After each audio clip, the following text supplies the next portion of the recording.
about to crash out because this is low-key my third attempt to record this video, but we're gonna make it work. First off, let's fix this light. I'll just stand right here. I'll sit right here. This is week 3, and I'm sure you notice it's coming late. I'm gonna try to talk fast so my laptop doesn't tweak out on me again. You're noticing it's coming late because technically last week was week 3, but I just could not bring myself to record the video because I was just so disappointed in myself. Stupid. But let's just get into it.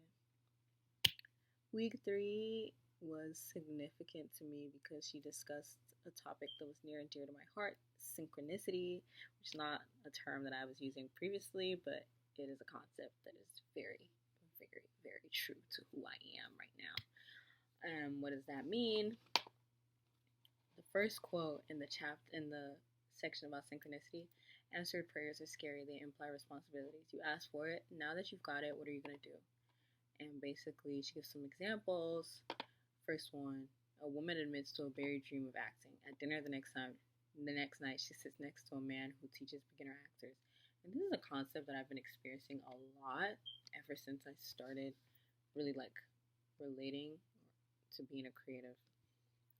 And I'm gonna give the first one that really still stands true to me. I might have talked about this already, but when I decided being a model, I could be a model, that would be cool, because I would post on Instagram all the time, and I used to pose, and everybody was like, "Oh, your posing is so good." I just remember thinking okay, I could be a model. I definitely could be a model. I get a DM on Instagram, "Hey, are you open to collabs?" How did she? And this is I got a follow on Instagram and a DM asking me if I'm open to working together. And that was my first shoot. And I can't confirm for sure, but I do think somebody sent my page to her. But all this to say, that happened the moment I was like, this is, once that was out. I can give another example. When I decided I wanted to possibly try runway, walking, it's okay, I can try. The first casting call ever I've seen pops up on my homepage. I had missed the casting call. It was the day of the casting call, and I had something, and I DM'd the designer. Ended up being somebody that I already followed, that followed me, and was open to accepting a submission video from me because he already respected my work, or respected me as a model, even though I was barely a model at that time. Synchronicity. So yeah, that really stood out to me. Asking you shall receive, knock and it shall be open to you.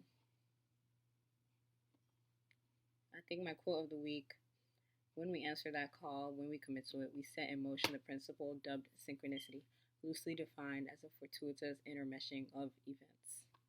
So yeah, once you begin your creative recovery, you'll be startled to find it cropping up everywhere. And I am startled because it does crop up everywhere. And even on the opposite end, in a negative sense, when you're I don't really know if I want to do this. The day of, and always falls apart.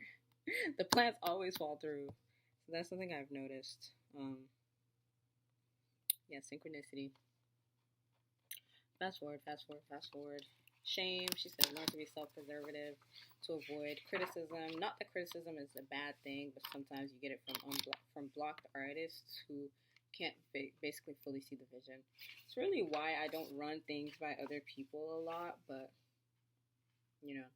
And then for shame, remember, bad art is just a stepping stone to good art. So for me, in my case, that could apply to videos, even to painting, even photo shoots I've done.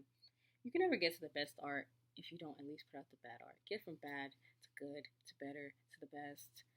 Just keep pushing. You don't put so much pressure on yourself.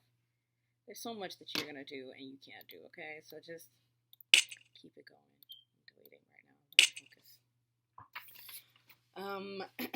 Creativity is the only cure for criticism. So work.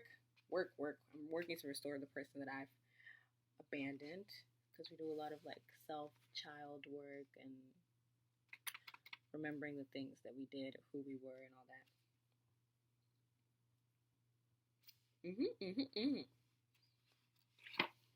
So yeah, check in.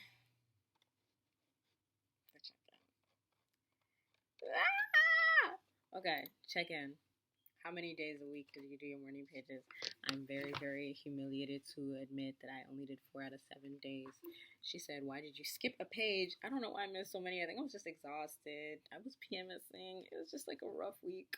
Like, it wasn't rough, but like at the same time, I think I was like exhausted in my inner core. Like, a girl was struggling. Yeah, Artist Day, again, another thing I'm embarrassed by.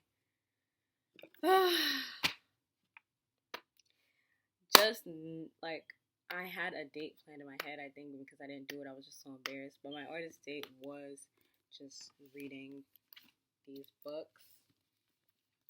Then I did start this book. Well, not start. I showed y'all this one already, but yeah. The light. Yeah, these are fiction. This is nonfiction. I really appreciate this book.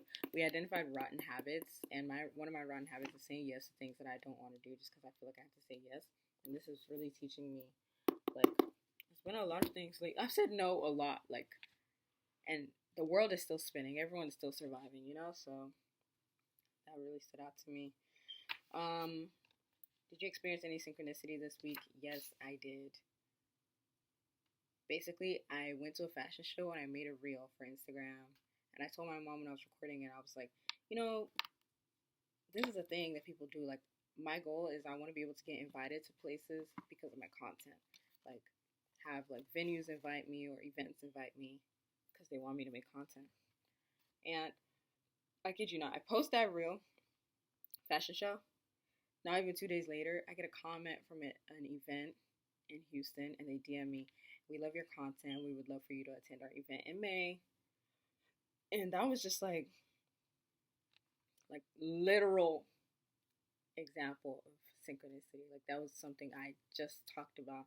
And so yeah, I really appreciated that. And even just me saying like I want to work with more brands, because I did 2 collabs that week, Valentino and Parade. Woo woo. Saying that I want to work with more brands, and I immediately was getting a lot of emails from a variety of brands, like different kinds of companies, wanting me to create content for them, which I'm so grateful for. More to come. So yeah, were there any issues that you consider significant? Yeah, I feel like it wasn't a really productive week for my art. I just felt really disappointed. I felt like I was putting a lot of pressure on it. It's even like, see how the video is coming late because I just like, I need to do this, and the third. I'm just like, it is deep, but it's also not that deep. Like, I didn't even paint because I was like, oh, you already did painting for your artist day in week 1. It's like, it doesn't work that way. You're an artist. You're able to, remember I said, just do the art. Just do the art and keep it pushing. So that's why I just need to remember, like, it's not that serious. Anything that's nurturing your inner child, your inner artist, is your artist state. Like, just keep doing the work. Stop. It doesn't have to be perfect, and I think that's what it is. It's like I'm torn between it having to be perfect and it not being perfect, I guess. I don't know. So yeah, some of our tasks, I would just go over these a little bit. The ones that stood out to me. We had to list traits that you liked in yourself as a child. The trait I really liked myself the most is self-confidence. I had really high self-esteem, and which I do have self-confidence right now. Like, I'm a really confident girl. Difference between me then and me now is I was very delusional back then, and I believed that I could pursue all of my dreams. And now I think sometimes I have a little bit of self-doubt. My blurs. So I do miss that delusion. That's like the real trait that I really admire from my childhood, because I was quite delusional. Like, I believed that I was going to be a child star. I wasn't, but you know. And then another thing, listing people that you admire. I'm not going to give you the list, but I did notice that the people I admire are people that are super talented, but not just talented. They're not afraid to go after their dreams. You're multi-talented, multifaceted, and you chase after your dreams, you put yourself out there. Because there's a lot of people that are talented, but they just, like, exist, you know? I really, really admire you when you're willing to push yourself and, like, share your work with the world. I guess share who you are with the world. Like, yeah, my respect for you goes up. So I think that's just what I'm going to go over, and hopefully this video actually gets through, because I'm literally losing it. Journal is still working. Hopefully I get through it's been just just like demoralizing. Not even demoralizing. I just feel like I have a lot of pressure on what I should be doing. I did my check-in for quarter 1, and it's like, yeah, I've achieved some goals, but there's so much more I wish I could have done, and I had so much more I should do by the end of the year. And it's like, am I gonna be able to? I feel like I'm running out of time, but you're not running out of time, and it's okay. Like, it's not a race. Who are you running against? It's just you, girl. Just go. Just as long as you keep going. Like, don't stop because you're like, I'm not running fast enough. Just keep going. Eventually, you're gonna get there. My unblocked artist is at the end of the finish line waiting for me, and then both of us are gonna go because there is no finish line. We're just gonna keep growing and expanding our creativity. And yeah, so stay tuned, I guess. We're in week 4 right now, so I can't honestly say I've done every day so far my morning pages, so that's already one thing to look forward to. But yeah, thank you for just tuning in thus far. More growth to come. Love you guys.